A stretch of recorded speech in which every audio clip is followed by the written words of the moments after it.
Saat itu tahun 617 Masehi. Raja Khosrow kedua dari kerajaan Persia Sasanid yang beberapa tahun sebelumnya menabuh genderang perang terhadap Raja Heraklius dari kerajaan Bizantium Timur, sekarang telah berhasil menginvasi daerah kekuasaan Bizantium di benua Asia, mulai dari Mesopotamia, Damaskus hingga ke Yerusalem. Dan sekarang ia telah berhasil menduduki kota bernama Chalcedon yang berada hanya beberapa kilometer saja dari Konstantinopel, ibu kota kerajaan Bizantium Timur. Kerajaan Bizantium Timur berada dalam ambang keruntuhan karena setiap saat kota ini bisa saja ditembus oleh 300.000 tentara Persia Sasanid.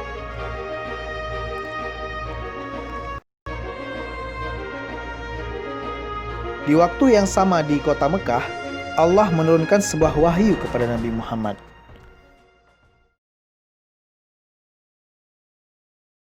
Telah dikalahkan bangsa Romawi di negeri yang terdekat, dan mereka sesudah dikalahkan itu akan menang dalam beberapa tahun lagi. Bagi Allah lah urusan sebelum dan sesudah mereka menang. Dan di hari kemenangan bangsa Romawi itu bergembiralah orang-orang yang beriman karena pertolongan Allah. Dia menolong siapa yang dikehendakinya, dan dialah yang maha perkasa lagi maha penyayang, sebagai janji yang sebenar-benarnya dari Allah.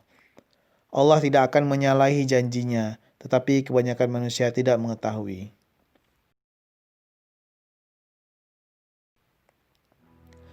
Abu Bakar membacakan wahyu tersebut di depan Ka'bah dengan mengatakan bahwa memang sekarang orang-orang Bizantium sedang mengalami kekalahan, tapi mereka akan mereguk kemenangan dalam beberapa tahun ke depan.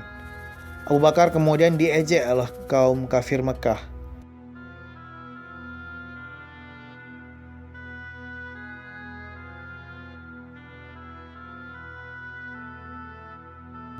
Abu Bakar kemudian ditantang oleh Ubay bin Khalaf.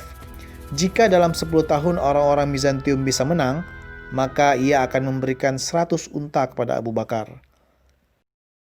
Tahun 622 Masehi. Dua peristiwa penting yang tidak berkaitan satu sama lain terjadi. Nabi Muhammad berhijrah ke Madinah, dan pada saat yang sama Raja Heraklius diam-diam memberangkatkan 30.000 pasukannya dari Konstantinopel ke Trabzon melalui Laut Hitam. Dan ia memulai persiapan menyerang Persia Sasanid dari belakang. Tahun 624 Masehi, Raja Heraklius memulai serangan baliknya terhadap Persia Sasanid. Ia melancarkan serangan ke kota Caesarea, merebut Armenia, dan berhasil memasuki Azerbaijan, di mana di situ ia menghancurkan Chlorunia, tempat lahirnya Zoroaster. Ia juga menghancurkan kuil api orang-orang Persia Sasanid. Pada tahun yang sama, untuk pertama kali, Nabi Muhammad juga mengalami kemenangan besar dalam Perang Badar melawan kafir Mekah. Dengan begitu, dua kemenangan yang diprediksi akan terjadi dalam 10 tahun dan disebutkan dalam surat Ar-Rum dalam Al-Quran telah terpenuhi. Tahun 628 Masehi, kerajaan Persia Sasanid akhirnya setuju menandatangani perjanjian damai setelah Raja Heraklius memenangkan pertempuran yang penting di Nineveh, di mana salah satu bagian dari isi perjanjian damai itu adalah mengembalikan semua daerah kekuasaan Bizantium Timur yang pernah direbut. Bagi Raja Heraklius dan Nabi Muhammad, tahun 628 Masehi adalah tahun kemenangan besar. Raja Heraklius sendiri berangkat ke Yerusalem tahun itu untuk meletakkan kembali sang salib sejati ke tempat semulanya. Dan pada saat bersamaan, Nabi Muhammad memasuki Mekah setelah 6 tahun hijrah di Madinah.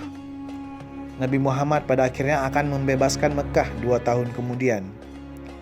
Tahun ini juga merupakan tahun yang penting bagi Abu Bakar karena ia berhasil memenangkan taruhan yang ia buat 10 tahun lalu. Dan ia mendapatkan 100 unta dari ahli waris almarhum Ubay bin Khalaf. 100 unta tersebut kemudian disedekahkan kepada orang-orang miskin, karena pada saat itu taruhan dan judi telah dilarang bagi orang-orang muslim. Tahun 628 Masehi, dan dua tokoh penting pada masa itu tidak sekalipun pernah bertemu.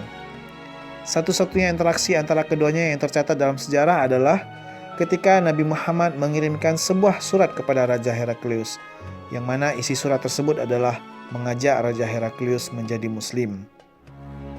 Raja Heraklius kemudian mengundang Abu Sufyan, salah seorang sahabat Nabi Muhammad, yang pada saat surat tersebut dikirimkan, keberadaan Abu Sufyan lah yang paling dekat dengan tempat tinggal Heraklius pada saat itu. Raja Heraklius bertanya beberapa hal kepada Abu Sufyan tentang Nabi Muhammad. Yang tercatat dalam sejarah adalah bahwa Raja Heraklius mengakui tanda-tanda kenabian Nabi Muhammad. Tapi tidak ada bukti sejarah yang cukup yang menyebut bahwa Raja Heraklius menerima Islam sebagai agama dan menjadi Muslim pada saat itu. Nabi Muhammad akan wafat beberapa tahun kemudian, yaitu pada tahun 632 Masehi di Madinah. Heraklius sendiri meninggal pada 641 Masehi di Konstantinopel. Dan dua tokoh penting yang mengubah jalannya sejarah dunia pada saat itu tidak sekalipun pernah bertemu.